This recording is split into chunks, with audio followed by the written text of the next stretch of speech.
Bismillahirrahmanirrahim. Faslun fir riba. Pasal menerangkan tentang riba. Wa huwa fil lughati al-fadlu wa ziyadatu. Riba itu secara bahasa lebih dan bertambah. Qala Allah Ta'ala, berfirman Allah Ta'ala, a'udzu billahi minasyaitonir rajim. Bismillahirrahmanirrahim. Alladzina ya'kuluna ar-riba la yaqumuna illa kama yaqumul ladzi yatakhabbathu asy-syaitanu minal mas. Dzalika bi annahum qalu innamal bay'u mislur riba wa ahallallahu al-bay'a wa harrama ar-riba. Faman ja'ahu maw'izatun min rabbih fantaha falahu ma salaf wa amruhu ila Allah wa man 'ada fa ulaika ashabun nari hum fiha khalidun. Al-Baqarah 275. Alladzina, orang-orang ya'kuluna, mereka yang memakan, ay yu'amiluna bihi, yaitu beraktivitas atau berdagang, berusaha dengan penghasilan harta riba yang kemudian dimakannya. La yaqumuna, mereka tidak mampu berdiri dengan tegak, illa, kecuali kama yaqumu, sebagaimana berdirinya alladzi, orang, yatakhabbathu syaitanu, yang kesurupan padanya oleh setan, yang kesurupan setan, minal masyi, dari sentuhan-sentuhan setan. Dzalika, yang demikian itu, bi annahum, karena sesungguhnya mereka, qalu, mengatakan, innamal bai'u, sesungguhnya jual beli itu, mislur riba, sama dengan riba. Wa ahallallahu, dan Allah telah menghalalkan al-bai'a, jual beli. Wa harrama, dan Allah mengharamkan ar-riba, perbuatan riba. Faman, maka siapa orang, ja'ahu, yang telah mendatangi padanya, mau'izatun, peringatan, mir rabbihi, dari Tuhannya, maka siapa orang yang telah mendapatkan peringatan dari Allah tentang larangan riba, fantaha, maka berhentilah dari berbuat riba. Falahu, maka baginya, ma, apa-apa, salafa, yang telah berlalu, biarlah berlalu. Wa amruhu, dan urusannya, ilallahi, kepada Allah. Wa man, dan siapa orang ada yang kembali melakukan perbuatan riba, yaitu mengulanginya kembali, faulaika, maka mereka itu, ashabun nari, calon-calon penghuni neraka. Hum, mereka, fiha, di dalamnya, khaliduna, kekal selama-lamanya ada di dalam neraka. Wa qala ta'ala, dan berfirman Allah Ta'ala, ya ayyuhalladzina amanu taqullaha wa dharu ma baqiya minar riba in kuntum mu'minin fa in lam taf'alu fa'dhanu biharbin minallahi wa rasulih wa in tubtum falakum ru'usu amwalikum la tazlimuna wa la tuzlamun. Al-Baqarah 279. Ya ayyuhalladzina amanu, wahai orang-orang yang beriman, ittaqullaha, bertakwalah kalian kepada Allah, wadharu, dan tinggalkanlah olehmu, ma, apa-apa, baqiya, yang tersisa, minar riba, dari perbuatan riba, dari harta riba yang belum dipungut. In kuntum mu'minina, jika kalian itu mengaku orang-orang mukmin. Fa illam taf'alu, maka apabila kamu tidak melakukannya, artinya sesudah mendapati nasihat tentang riba tapi tidak berhenti untuk melakukan riba, fa'dhanu, maka ketahuilah bahwa kalian itu biharbin minallahi, sedang berperang dengan Allah, wa rasulihi, dan berperang dengan Rasulnya. Intubtum, apabila kalian bertaubat, falakum, maka bagimu ru'usu amwalikum, pokok dari hartamu yang kau jadikan sebab riba. La tazlimuna, kalian tidak berbuat dolim, wala tudlamuna, dan kalian tidak melakukan perbuatan dolim. Bapak-bapak, hadirin dan saudara, tentang riba. Kehidupan akhir zaman sulit orang lepas dari riba. Sampai kata Rasulullah, sesungguhnya kalian nanti ada saatnya kalian itu tidak bisa meninggalkan baunya riba, sekalipun kalian tidak melakukan perbuatan riba. Nah, zaman sekarang ya, semua transaksi lewat perbankan. Sementara perbankan itu dalam tanda kutip masih dipahami sebagian ulama ada unsur-unsur riba. Orang daftar haji, mau berangkat haji, duitnya naruhnya di mana? Di bank. Ya. Nggak mungkin di bawah kasur, bawah bantal. Ya. Kalau taruh di bawah bantal, yang nggak haji-haji udah. Terus itu duit disimpan di sana, nunggu sampai berangkatnya haji. Berapa tahun? 15 tahun, 20 tahun. Itu duit di sono berkembang apa enggak? Berkembang ya. Iya, kembangnya sampai bak-bakan itu banyak. Rontok-rontok terus berkembang. Nah, itu contoh. Atau misalnya transaksi zaman sekarang, jual beli valuta asing, jual beli saham, terus kemudian jual beli cek giro. Nah, itu di situ ada unsur-unsur yang menjadikan sebab riba. Maka riba itu garis besarnya ada 3. Ada riba fuduli, ada riba nasai, ada riba yad. Ya. Rinciannya nanti akan ada insya Allah. Kemudian bahwa ayat berkaitan dengan riba itu terdapat di 4 surat, yaitu surat Al-Baqarah, surat Ali Imran, surat An-Nisa. Di 4 surat ini, yang 3 surat Madaniyah, berarti sesudah Rasulullah hijrah. Yang 1 ayat di 1 surat, yaitu di surat Ar-Rum ayat 39, itu ayatnya Makkiyah. Sehingga penjelasan tentang riba itu belum sampai rinci, baik lewat Al-Quran maupun hadis-hadis Rasulullah, karena turunnya ayat ini berdekatan dengan wafatnya Rasulullah Sallallahu Alaihi Wasallam. Di antaranya Allah menyebutkan di surat Ar-Rum, wa ma utitum min riban liyarbuwa min amwalin nasi fala yarbu indallah indallahi wa ma utitum min zakatin turiduna wajhallahi turiduna wajhallahi faulaika humul mud'ifun. Dan apa-apa yang kalian datangkan min riban, dari tambahan, liyar buah, untuk menambahkan, min amwalin nasi, dari mengambil harta orang lain, fala yarbu'a, maka menjadi tidak bertambah, indallahi, di sisi Allah.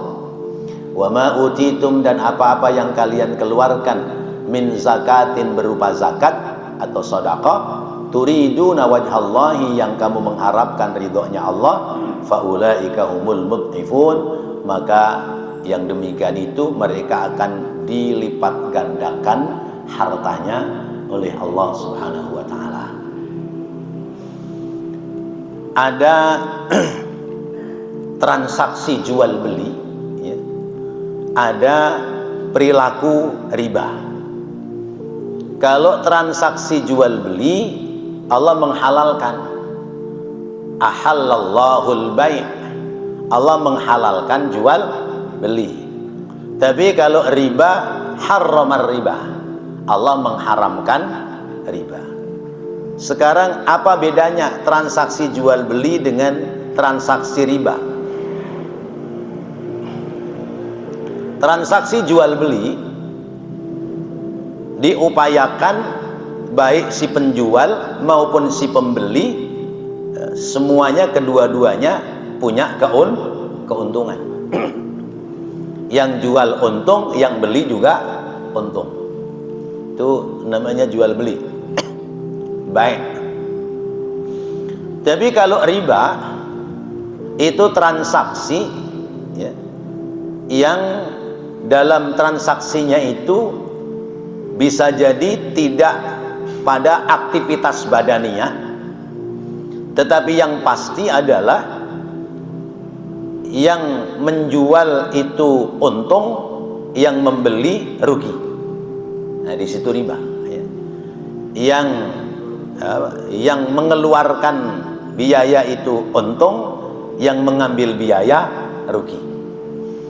Tapi kalau dagang, ya, itu kedua-duanya bisa mengambil keuntungan atau kedua-duanya bisa memperoleh kerugian. Tapi kalau riba selalu pemodal untung, yang dimodalin selalu rugi. Nah, itu riba. Karena kebanyakan kaitannya riba itu adalah jual beli uang. Ya. Baik itu bahasanya pinjam meminjam ataupun hutang piutang, ya, itu kalimatnya, tapi kenyataannya adalah orang jual uang. Ya. Ada orang butuh uang, ya, 1 juta, kemudian dikembalikan dalam 1 bulan harus ditambahkan 1.200.000.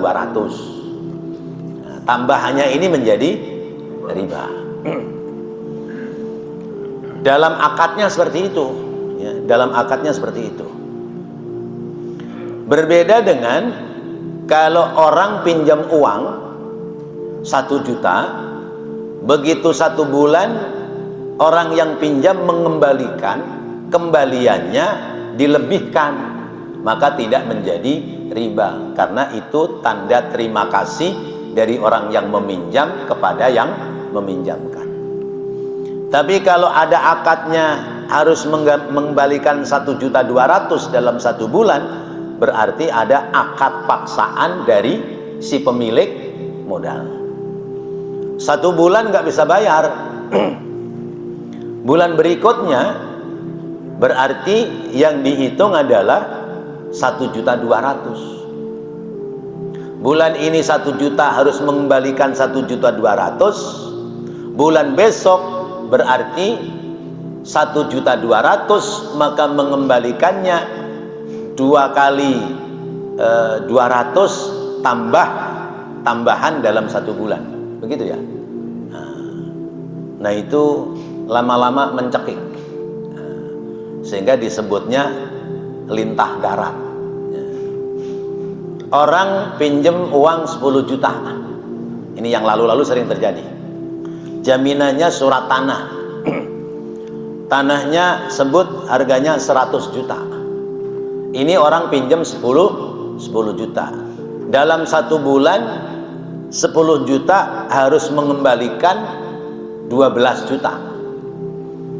Nah, dalam 1 tahun dia nggak bisa bayar, berarti 10 juta kali 12, kemudian 2 jutanya kali 12 tambah anaknya, sehingga dalam 3 tahun orang itu diusir dari rumahnya.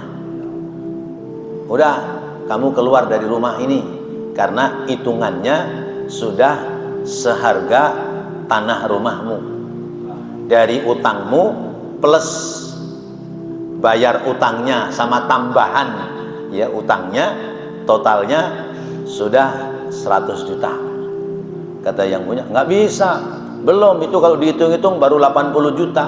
Ya udah, bisa bayar nggak? Kalau nggak bisa bayar, tunggu 2 bulan lagi. Anak beranak itu, beranak bercucu bercicit. Nah itu rentenir, ya, rentenir. Karena itu agama melarang. Agama melarang. Riba itu apa? Kata Rasulullah, kullu qardin jara manfaatan fahuwa haramun. Tiap utang piutang yang berlaku dalam mengambil manfaat melebihi pada batas umum, maka menjadi hukum haram. Kayaknya kalau bicara masalah riba, ini sudah rahasia umum ya. Sudah rahasia umum, karena di mana aja itu kadang-kadang terjadi unsur riba. Contoh, orang dagang pakaian, bos ngasih bahan, lalu digarap oleh karyawan. Karyawannya bos juga, bos jahit. Ya. Ini sih bukan pengalaman pribadi, tapi tahu gitu. Digarap seminggu selesai. Misalnya 2 gulung, 3 gulung, seminggu selesai disetorkan. Disetorkan upahnya misalnya 1 gulung itu 2 juta kali 3 gulung 6 juta. 6 juta dikasihnya cek. Ya. Ceknya bukan cek kontan, cek giro berjangka. Kasih 6 juta. Ya, tapi berjangka 3 bulan. Sementara ini bos jahit mau bayarin tukang jahitnya. Ujung-ujungnya ini cek giro berjangka ditukarkan kontan 3 juta. Jadi berapa Ji? Ini yang pernah main jahitan ya. Ya, 3 juta dapatnya cuma 2,5 juta. Lah iya, 2,5 juta. Kepaksa karena mau bayar tukang jahitnya. Hilang tuh 500.000. Masuk di kantong orang yang membeli giro cek tadi. Ya Allah. Nah ini sering terjadi begitu. Begitu ditunggu 3 bulan berikutnya, gironya jeblos. Nggak diisi sama bosnya yang di pasar. Kosong. Nah, baik. Ya. Saya misalnya orang pinjam emas 1 gram waktu itu kan 1,5 juta. Ya. Ada 5 gram. Perjanjian orang tua aku pertama balikan. Pinjam emas kembali emas. Emas aja nanti. Ya. Tiba-tiba emas melambung. Ya. Jadi tahu yang dia ini emas naik, diminta sama dia tadi.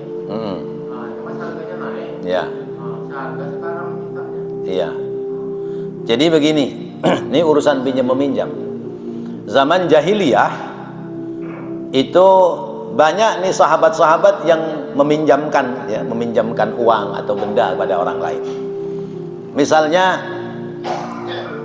ente datang ke saya mau pinjam duit, saya punyanya onta umur setahun. Ya udah, ambil onta umur setahun. Kamu mengembalikannya berapa tahun? 3 tahun. Nanti yang kamu kembalikan ke saya onta umur 3 tahun. Iya. Onta umur 3 tahun. Berarti untung 2 tahun tuh onta. Nah. Ya. Nah, yang begitu menjadi riba. Riba. Beda orang datang ke kita butuh uang. Sekarang begini, saya nggak punya duit, punyanya emas 10 gram. Ya, karena saya ngutanginya emas, maka nanti kamu mengembalikannya emas. Nah, sesungguhnya hitungan nilai yang stabil itu emas. Iya. Tapi ternyata emas juga mengalami fluktuasi, mengalami naik turun. Iya. zaman kerusuhan, ya, saya ingat betul karena saya disuruh bayarin rumah yang sebelah. Zaman kerusuhan tahun berapa tuh? 2008 ya. 98 ya. Itu harga emas yang tadinya ya cuman 300.000 ya, 1 gram itu naik sampai berapa ya? Ya, pokoknya 800.000 kalau nggak salah itu. Ya, naiknya itu luar biasa. Jadi akhirnya itu harga tanah yang transaksinya 20 juta, mestinya kalau sebelum itu harga emas masih tinggi, masih rendah, begitu pas waktu itu harga emas mahal, udah jual emas aja, jadiin duit, bayar tuh. Nah, maka kalau orang utang emas mengembalikan emas boleh, karena tidak ada akad pinjam uang. Saya pinjam emas 10 gram, saat 1 gram misalnya 500.000. 3 bulan kemudian orang yang saya mengembalikan kepada orang yang saya pinjami emas, maka utuh sejumlah volume emas, bukan hitungan harga emas. Yang begitu boleh, boleh ya. Nah, berarti ada timbal baliknya. Kalau saatnya emas turun ya, misalnya pada saat saya pinjam emas 1 gram 1 juta, 3 bulan kemudian emas turun cuman 800.000 misalnya, maka ketika saya mengembalikan, yang punya emas harus terima. Jangan kemudian saat kamu pinjamkan 1 juta, sekarang 800, tambahin dong 200 kali 10 gram. Nggak boleh, nggak boleh. Kalau akadnya emas ya tetap kembali emas. Yang begitu boleh ya. Ini contoh. Di ayat ini diterangkan orang-orang yang memakan harta riba la yaqumuna illa kama yaqumul ladzi yatakhabbathu syaitanu minal mas. Orang-orang yang biasa transaksi riba kemudian memakan harta riba, mereka tidak bisa berdiri tegak kecuali berdirinya seperti orang kesurupan setan. Ini ada 2 makna ya. Saya sempat buka-buka tafsir ya. Makna yang pertama sebagaimana dijelaskan di sini, yaitu nanti ketika mereka dibangkitkan dari alam kubur menuju ke alam akhirat, dia itu jalannya seperti orang kesurupan setan, sebab takutnya dia menerima azab atas perbuatan riba. Itu makna pertama. Makna yang kedua sesuai dengan dohir ayat, bahwa orang yang bertransaksi riba itu hidupnya tidak tenang. Orang yang hidupnya tidak tenang itu seperti orang yang kesurupan setan, tiba-tiba teriak, tiba-tiba kejang-kejang ya, tiba-tiba guling-guling gitu kan. Nah, itu makna dohir. Makna dohirnya bahwa orang yang setiap hari transaksi uang dalam bentuk investasi atau jual beli atau apa yang di situ ada unsur riba, itu tidak ada yang dipikirkan dalam hidupnya kecuali ketika melek jeprot nyari informasi harga uang sekarang berapa. Itu kalau harga uang itu melonjak naik, wah seneng dia, bangga dia. Tapi kalau harga uang turun, uring-uringan dia. Nah, itu seperti itu. Saya pernah begini, orang mau berangkat umroh, nitip daftar umroh uangnya ke saya, harganya dolar. Ya kira-kira dolarnya $1 itu 10.000 lah gitu ya. Nitip, kata saya, udah transfer aja langsung ke kantor. Enggak ah, saya mau nitip aja. Nitip dalam waktu 1 malam, besoknya itu harga dolar naik dari 10.000 menjadi 12.000. Dia nitip duit 30 juta. Berarti berapa tuh saya nambahin? Dalam waktu semalam. Nah, padahal cuman ketitipan doang. Ya. Kalau 30 juta berarti saya nambahin 300.000, ya. Itu ketitipan duit semalam doang. Ya sebuah resiko, konsekuensi. Ya sudah, ya karena bayarnya hari ini, kemudian saya mengantarkannya hari esok, ya sudah naik, ya saya bayar 300.000 tambahannya. Nah, ini contoh kecil orang pegang duit terkait dengan transaksi jual beli uang.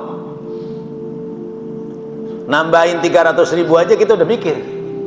Bagaimana kalau orang yang tiap hari dia memantau naik turunnya mungkin saham atau ya apa itu, apa namanya, yang ya saham-saham itu yang bisa naik turun itu, bursa, ya bursa ngepek itu ya. Nah itu orang pasti yang dipikirin itu aja. Nah, maka kalau diajak ngomong pasti banyakan hoax. Itu. Pak Pak kenapa? Karena yang dipikirin adalah untung rugi dia punya simpanan duit. Nah itu berarti orang hidupnya kayak orang kesurupan. Terombang-ambing jalan pikirannya, sampai kepada perilakunya tidak stabil, ya. Sampai pada perilakunya tidak stabil. Itu makna ayat orang yang makan harta riba, mereka tidak bisa berdiri kecuali seperti orang yang ya, kesurupan setan. Kenapa mereka bilang begitu? Karena mereka punya prinsip innamal bai'u mislur riba. Hari gini nyari yang halal, nyari yang haram aja susah. Nah itu diantaranya kalimat-kalimat itu yang muncul. Iya. Akhirnya tidak mengindahkan ketentuan-ketentuan hukum, tidak bicara halal atau haram. Yang penting hari ini gue untung banyak.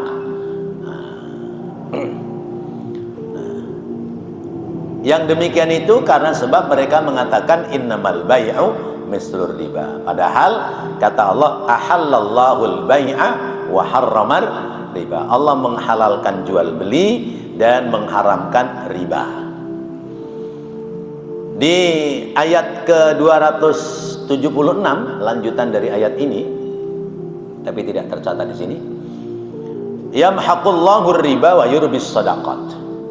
Allah menghancurkan transaksi riba. Allah memutus, memporak-porandakan transaksi riba. Tapi sebaliknya, wa yurbis shadaqat. Allah menumbuh kembangkan harta yang disedekahi. Sedekah berarti mengeluarkan harta lebih yang diberikan oleh Allah kepada orang lain. Sementara riba adalah mengambil lebihan dari uang yang dititipkan pada orang lain. Jadi seperti itu. Karena itu, wahai orang-orang yang beriman, ya, ittaqullaha wa dharu ma baqiya minar riba. Tadi nasihatnya sudah sampai, ya. Jangan sampai melakukan transaksi riba.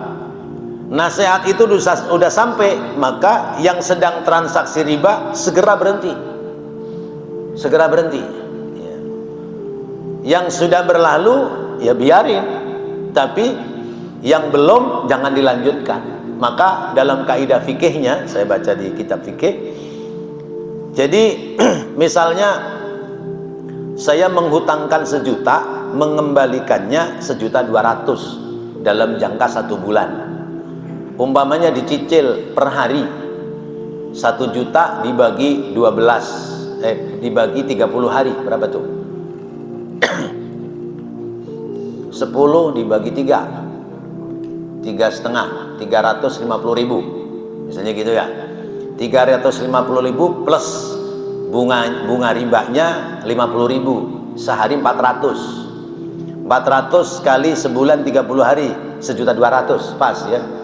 Nah, sudah masuk 15 hari berarti ada sisanya plus tagihan riba, dan ada yang sudah masuk plus tagihan riba. Nah, kalau kamu sudah tahu bahwa riba itu haram, maka berhenti dan dihitung ulang. Hitung ulang itu uang cicilan bayarannya sudah masuk berapa, yang terhitung lebihan riba berapa, hitungan lebihan riba itu buat nambahin hitungan cicilan yang belum lunas. Selebihnya jangan ditagih, kecuali sisa yang memang harus dibayarkan. Itu makna fantaha falahu ma salah, berhenti, jangan kemudian dilanjutkan. Hitung ulang duit yang sudah masuk, hitungan utang berapa, lebihannya riba berapa. Lebihannya riba itu hitung sebagai bayaran hutang, nanti kemudian tinggal sisa potong kurangnya. Adapun yang berhutang punya kebaikan, lalu begitu sudah lunas dia menambahkan, terima, karena itu keridhaan dari orang yang berhutang, bukan orang yang menghutangkan. Kemudian wadharu ma baqiya minar riba, tinggalkan sisa-sisa dari riba yang belum ditagih. In kuntum mu'minin, apabila kalian itu menjadi orang-orang yang beriman. Ini terjadi dalam tafsir Khazin, diterangkan nazalat fil Abbas bin Abdul Muttalib wa Utsman bin Affan radhiyallahu anhuma. Sayyidina Abbas pamannya Rasulullah kaya, Sayyidina Utsman mantunya Rasulullah kaya, tukang ngutang-ngutangin duit. Yang butuh diutangin, yang butuh diutangin. Nanti ada transaksi, berapa ini? Bayarnya berapa bulan, berapa, dan sebagainya. Nah, ketika turun ayat ini pada kebingungan ini sahabat-sahabat yang biasa mengutangkan. Karena memang zaman jahiliyah sudah terbiasa. Utang ontas umur setahun, ya, nanti 2 tahun belum bayar, tahun ketiga bayarnya onta umur 3 tahun. Itu. Pada kebingungan. Maka turunlah ayat berikutnya, wadharu ma baqiya minar riba, tinggalin sisa-sisa dari yang di situ ada unsur riba. Akhirnya semua menghentikan aktivitas riba, tidak ada lagi aktivitas riba. Istilahnya minjemin ya minjemin, ngasih ya ngasih. Ya, kalau ngasih sudah tanpa ditagih. Kalau minjemin, misalnya minjeminnya 1 juta, ya kembalinya 1 juta. Adapun ada lebihan, itu sebagai tanda jasa dari orang yang meminjam. Seperti Rasulullah pernah meminjam, ya, meminjam uang kepada sahabat, ya. Lalu kemudian ketika sudah batas waktu untuk dikembalikan, Rasulullah mengembalikan sesuai dengan yang dipinjam, tapi kemudian Rasulullah melebihkan. Ya Rasulullah, ini apa kok ada lebihan? Itu tanda terima kasihku karena kamu sudah memberikan pinjaman. Yang begitu hukumnya boleh. Tapi kalau kamu tahu bahwa riba itu diharamkan oleh Allah, kemudian kamu tetap menjalankan transaksi riba, berarti kamu menabuh genderang perang dengan Allah. Ini bahasa Quran begitu. Kamu menabuh genderang perang dengan Allah. Siapa yang bisa mengalahkan Allah?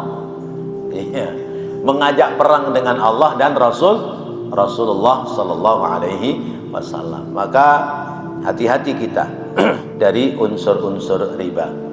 Ada satu riwayat, seorang perempuan membawa anaknya yang umurnya sekitar 10 tahun kepada Rasulullah. Kata ini perempuan, ya Rasulullah, anak saya ini memiliki kelainan. Ya, kadang-kadang tiba-tiba sakit, yang nggak jelas sakitnya. Ya, menurut tabib itu penyakitnya nggak ada, tapi sakit. Ya. Kata Rasulullah, kerjaanmu apa? Kerjaan saya tukang meminjamkan uang. Nah, sudah, kalau begitu berhenti kerjaanmu dan penyakit yang ada di anakmu saya obati. Diobati oleh Rasulullah. Ya. Wakila dikasih minum oleh Rasulullah. Kemudian begitu dimuntahkan, itu yang keluar anak celeng. Tahu anak celeng? Anak babi. Keluar tuh, loncat itu dari mulutnya. Na'udzubillahi min dzalik. Itu contoh. Nah, karena itu kemudian dijelaskan lanjutan pada keterangan ini, ai fid dunya wal akhirati, yaitu bermusuhan dengan Allah di dunia dan di akhirat. Amma fid dunya, adapun bermusuhan dengan Allah di dunia, fayajibu ala hukami syariati, maka wajib bagi orang yang melakukan perbuatan riba itu ditangkap oleh hukum syariat agama. Ini kalau negaranya negara Islam berlaku syariat agama. Idza amilu min syakhsin ta'atar riba ayyaziruhu bil habsi wa ghairihi. Kalau orang itu melakukan transaksi riba, maka dihukum takzir dengan cara dipenjara. Illa ayyatuba, kecuali dia telah bertobat. Fa in kanat lahu syaukatun lam yaqdiru alaihi illa binasbi harbin. Seandainya yang melakukan itu dia orang yang punya kuasa, lalu kemudian tidak ada yang mampu menangkapnya, maka jalan yang ditempuh adalah mengadakan peperangan dengan orang itu. Nasabu alatal harbi, kumpulkan alat-alat perang, wal qitali, dan ya, peperangan, ya. Kama qatala Abu Bakrin As-Siddiq radhiyallahu anhu an mani'iz zakati, sebagaimana memeranginya sahabat Abu Bakar ketika menjadi khalifah terhadap orang-orang yang tidak mengeluarkan zakat. Zaman sahabat Abu Bakar, orang yang tidak mengeluarkan zakat perangi sampai kemudian keluarkan zakat. Wa amma fil akhirati, adapun bermusuhan dengan Allah di akhirat, fala ya'lamu anwa'a adzabihim illal maliku al-muntaqimu, maka tidak ada yang tahu anwa'a adzabihim, macam siksaan bagi mereka. Orang ini ahli ibadah, biasa melakukan kebaikan, dia Islam, dia beriman, tapi dia transaksi harta riba, maka dia akan disiksa dulu oleh Allah di neraka, ya. Dan tidak ada yang tahu macam siksaannya seperti apa kecuali Al-Malik Al-Muntaqim, yaitu ya, malaikat Malik yang kejam dalam menyiksa. Atau Al-Malik, Allah sebagai sang raja, Al-Muntaqimi yang akan menyiksa langsung. Jadi ada sanksi di dunia, ada sanksi di akhirat. Karena itu hati-hatilah kita dengan memperoleh harta. Jauhi transaksi memperoleh harta yang di situ mengandung unsur-unsur riba. Wallahu a'lam bissawab. Mudah-mudahan menjadi ilmu yang bermanfaat. Amin ya Allah ya rabbal alamin. Rabbana taqabbal minna innaka antas samiul alim wa tub alaina innaka antat tawwabur rahim. Rabbighfir warham wa anta khairur rahimin. Wa sallallahu ala sayyidina Muhammad wa ala alihi wa sahbihi wa sallam. Walhamdulillahi rabbil alamin.